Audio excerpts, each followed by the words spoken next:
Hi everyone, welcome to the YouTube channel of ChemLover. So today we are going to discuss part 3 of chemical kinetics. In this video, we'll discuss kinetics of zero order reaction. है ना?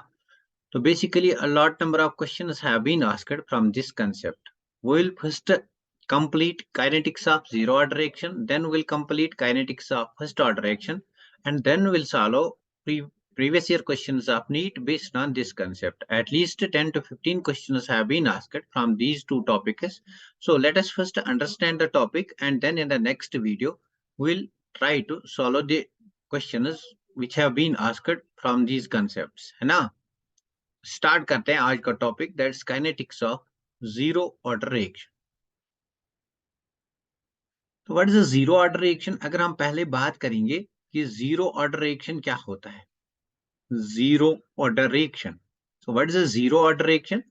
Zero order reaction कोई ऐसी type of reaction है जिसका rate जो होता है that's independent upon the concentration of the reactants. मतलब that's independent upon concentration of reactants. इसका मतलब देखेंगे, independent upon concentration of reactants. Concentration of reactants. Now let us consider a reaction. For example, मेरे पास एक reaction है, A gives products. तो zero order का मतलब ये है कि अगर मैं इस रेट का रेट लिखूंगा by using the rate law, rate will be equal to some constant K into concentration of A raised to power 0. मतलब zero order reaction वो वाली reaction है जिसका concentration का power 0 होगा, है ना? मतलब rate is independent upon concentration. अब you know that anything raised to power 0 is equal to 1. So we can write कि zero order reaction का rate जो होता है that's equal to rate constant. तो बहुत ही important point यहाँ पे बनता है कि rate constant of a zero order reaction is actually equal to the rate of the reaction, or rate of the reaction of a zero order reaction is actually equal to the rate constant. बहुत ही important है, PYQ में पूछा गया है तो मैं यहाँ पे PYQ लिख के रखूंगा. बाद में जब PYQ सॉल्व करेंगे तो आपको एक बार फिर रिविजन हो जाएगा, है ना?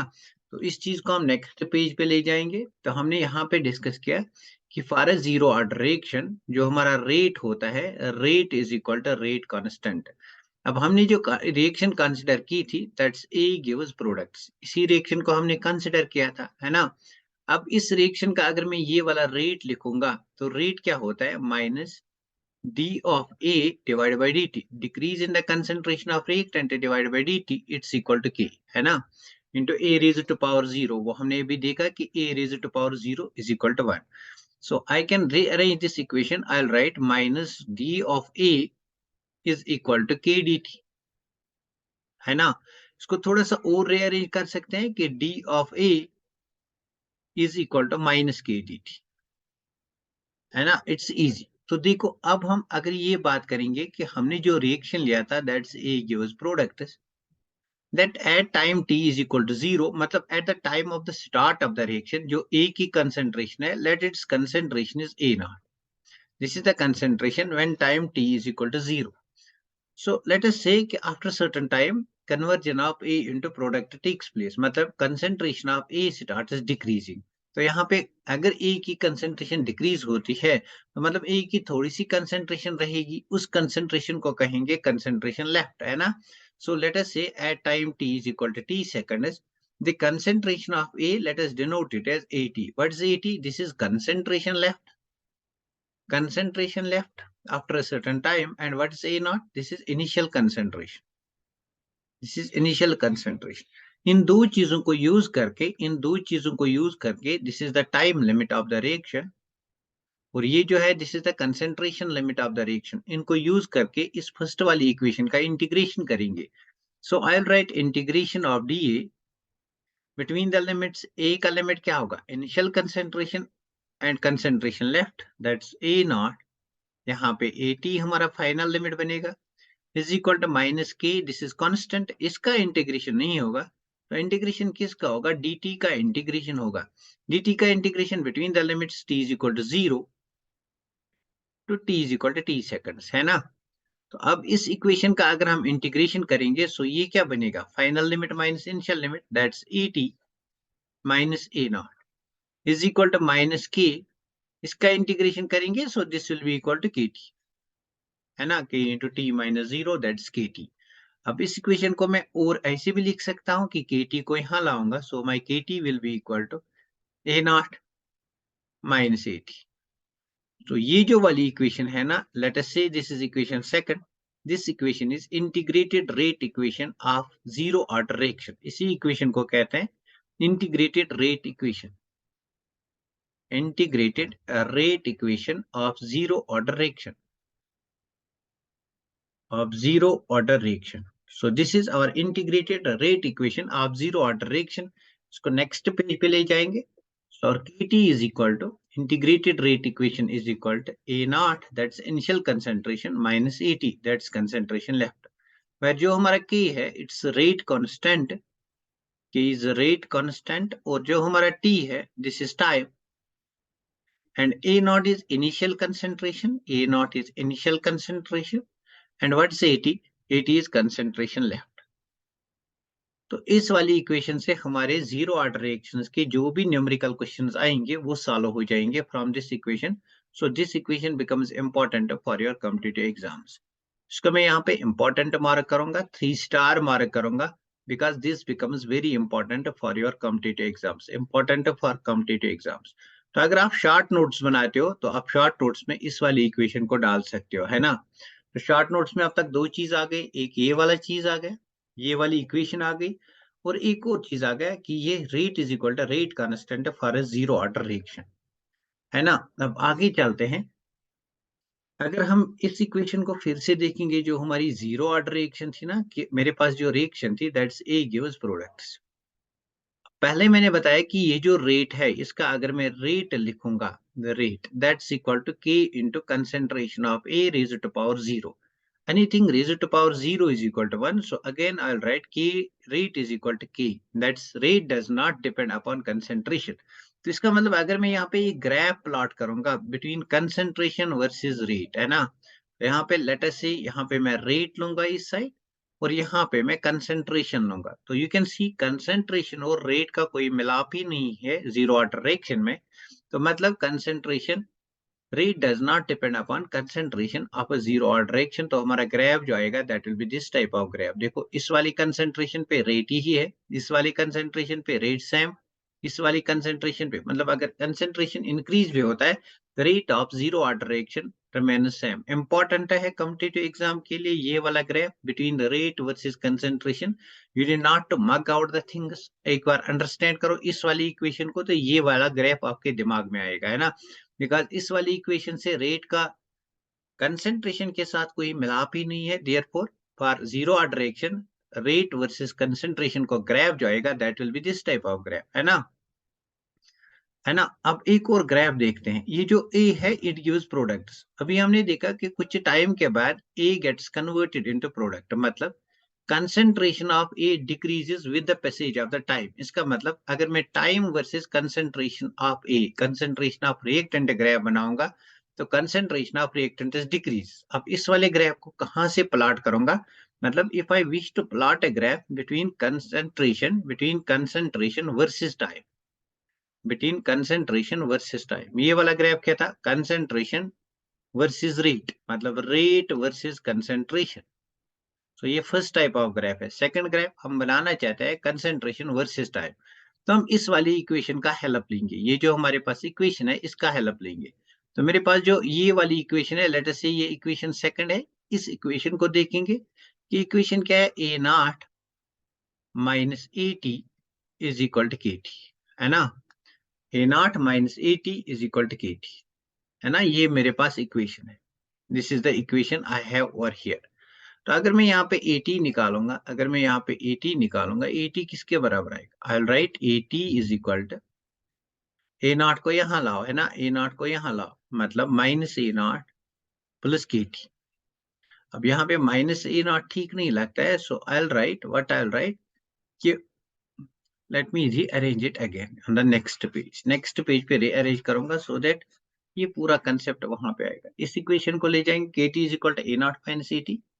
हमें बनाना है अब ग्राफ, ग्राफ क्या बनाना है, between time versus concentration, concentration versus time. अब ये वाला ग्राफ कहाँ बनेगा, इंटीग्रेटेड रेट एक्सप्रेशन से। वो क्या है कि K T is equal to A naught minus A T, है ना, K T is equal to A naught minus A T. अगर मैं ए नॉट को यहाँ ले आऊं, अगर मैं ए नॉट को यहाँ, ए टी को यहाँ लाऊंगा, so A T will be equal to A naught minus K T. इस इक्वेशन को अगर हम देखेंगे, सो ये कौन सी इक्वेशन है? This is equation of the type y is equal to minus M X plus C, है ना, y is equal to minus M X plus C. और ये कौन सी इक्वेशन है? This is equation of straight line, equation of straight line. और यहाँ पे जो m है, दिस इज द स्लोप, यहाँ पे स्लोप जो है m है, इट्स नेगेटिव, सो यहाँ पे नेगेटिव स्लोप आएगा। इसका मतलब y एक्सिस पे हमने कंसंट्रेशन को लेना, y एक्सिस पे हमने कंसंट्रेशन को लेना है और x एक्सिस पे हमने टाइम को लेना है। मतलब I have to plot a graph between concentration versus time. मतलब मैं यहाँ पे concentration of reactant versus time graph plot करूंगा। सो दिस इज कंसंट्रेशन, यहाँ पे मैंने रिएक्टेंट को a लिया था, so I write concentration of a versus time. सो यहाँ पे मेरा जो स्लोप है दैट्स माइनस एम यहाँ पे माइनस के है। इसका मतलब ग्राफ कुछ इस तरह का आएगा। और यहाँ पे आप देख सकते हो ये जो एंगल है ना, this is tan theta. tan theta 90 से ज्यादा है, मतलब इट इज नेगेटिव। जो स्लोप है यहाँ पे theta that's equal to minus K, मतलब slope of this graph is equal to minus K. What is this A naught? A naught is intercept C, so this is our A naught. So this is the type of the graph when you plot a graph between concentration versus time. I hope ये वाला graph important है, आपको समझ में आया होगा कि competitive exam के लिए बहुत ज्यादा इंपॉर्टेंट है। मतलब दिस इज एक्सपेक्टेड क्वेश्चन, कभी भी आ सकता है, एक्सपेक्टेड क्वेश्चन है, कभी भी आ सकता है। तो आगे चलते हैं एग्जाम्पल्स ऑफ। तो पहले टी हाफ डिस्कस करते हैं। तो हमने जनरल इक्वेशन जो देखी, दैट इज जनरल इक्वेशन है A T A naught minus A T. Let me see again the general equation. A naught minus AT is equal to KT. A naught minus AT is equal to KT. ये मेरा general equation है ना। तो इस general equation से मैं T half of zero order reaction निकालूंगा। अब टी हाफ क्या होगा? जब हमारा कंसेंट्रेशन जो है, half of the concentration gets converted into product, मतलब A gives B। ए जो है हमारा reactant with at time T is equal to 0, ये जो ए है, let's concentration is A naught. अब क्या होगा, जो ही हमारा टाइम होगा, लेट टाइम जो हमारा पास आउट हो जाएगा, so this A will get converted into product, है ना, ये प्रोडक्ट में कन्वर्ट हो जाएगा। अब 50% ऑफ ए जब कन्वर्ट होगा इनटू प्रोडक्ट, 50% ऑफ ए जब कन्वर्ट होगा इनटू प्रोडक्ट, उस टाइम जो टाइम होगा that will be T half. मतलब T half is the time at which half of the concentration of reactant gets converted into product, है ना। तो मतलब जो हमारा T हाफ है, उस टाइम जो हमारा AT है वो किसके बराबर होगा? that will be equal to A naught upon 2। इस इक्वेशन में ये वाली कंडीशन हम सब्स्टिट्यूट करेंगे, we'll get T half। सो इस इक्वेशन कौन सी है? KT is equal to A naught minus AT, है ना। तो यहाँ पे इसको सब्स्टिट्यूट करेंगे K into T half। so I'll write k into t half, जब मेरा टाइम t हाफ है, that will be equal to A naught minus A T. कितना बन गया? A naught upon 2। इसको सॉल्व करेंगे, so will get twice A naught minus A naught divide by 2 is equal to K into T half. So 2 a naught minus a naught, that will basically a naught divided by 2 is equal to k into t half। और I'll write कि जो मेरा t half of zero order reaction है, that's a naught upon 2k। इस k को मैंने यहाँ लाया। So this is very very important equation, जहां से हम t half of zero order reaction निकालते हैं। So t half of a zero order reaction is equal to a naught upon 2k। बहुत ही important equation है। तो इम्पोर्टेंट मार्क करो for your NEET and JEE exams, मतलब future exams के लिए important, इसको मार्क करो, बहुत ही ज्यादा इम्पोर्टेंट है। हाई एक्सपेक्टेशंस है इसके आने के, बहुत सारे क्वेश्चन एग्जाम्स में अब तक पूछा गया है। तो यहाँ पे अगर आप देख सकते हो कि टी हाफ और initial concentration, what is A naught? This is initial concentration. इन दोनों के बीच में डायरेक्ट प्रोपोर्शनैलिटी है। सो यू कैन से कि T half of a zero order reaction, it is directly proportional to the initial concentration. इसका मतलब कि अगर आप प्लॉट करोगे graph between T half versus initial concentration of a zero order reaction, you will get a straight line passing through origin, है ना, because this will be equation of the type y is equal to mx। इसके लिए मैं एक trick भी सिखाऊंगा आगे next, जब kinetics of first order discuss करेंगे, relation between T half and initial concentration. So ये बहुत ही इंपॉर्टेंट है, ये वाला ग्राफ भी। 5 बातें यहाँ तक इंपॉर्टेंट है, जहां जहां पे मैंने इंपॉर्टेंट है वहीं पे शॉर्ट नोट्स बनाओ, जहां जहां पे इंपॉर्टेंट मार्क किया वहीं पे शॉर्ट नोट्स बनाओ, है ना। तो नेक्स्ट हम डिस्कस करेंगे कुछ examples of zero order reaction. Let us see certain examples. तो एग्जांपल्स में हमारे पास सम फ्री रेडिकल रिएक्शंस, अब फ्री रेडिकल रिएक्शंस जो हैं, certain free radical reactions, they are examples of zero order reaction. For example, H2 plus Cl2 gives me twice HCl. So ये reaction होती है in presence of H nu, and the rate इसका जो है that depends upon intensity of light, not upon concentration of these but intensity of light. So this is again important. Some free radical reactions, they are examples of zero order reaction. Let us take one more example, decomposition of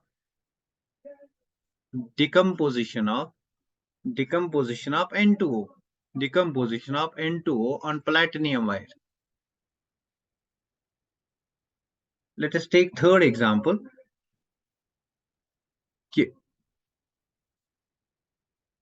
decomposition of ammonia on molybdenum catalyst. मतलब catalyst पे अगर कभी decomposition होता है तो they are 99.9% chances कि rate of that reaction will be zero order, because surface deposition होता है और लेटर ऑन की रेट इंडिपेंडेंट अपॉन होता है concentration of reactant. These are certain examples. Now, what I have discussed over here, I have discussed the kinetics of zero order reaction. In the next video, I'll come with the kinetics of the first order reaction, and then we'll solve PYQs. At least 10 to 15 questions have been asked on these two topics, which we'll cover. So ये दो examples जो हैं, these are very important है, ये भी आप note down करो, अपने जो भी आपके short notes बनाते हो वहां पे note down करो। Thank you for watching this video. We'll meet in the evening with another video, that's kinetics of first order reaction. Thank you.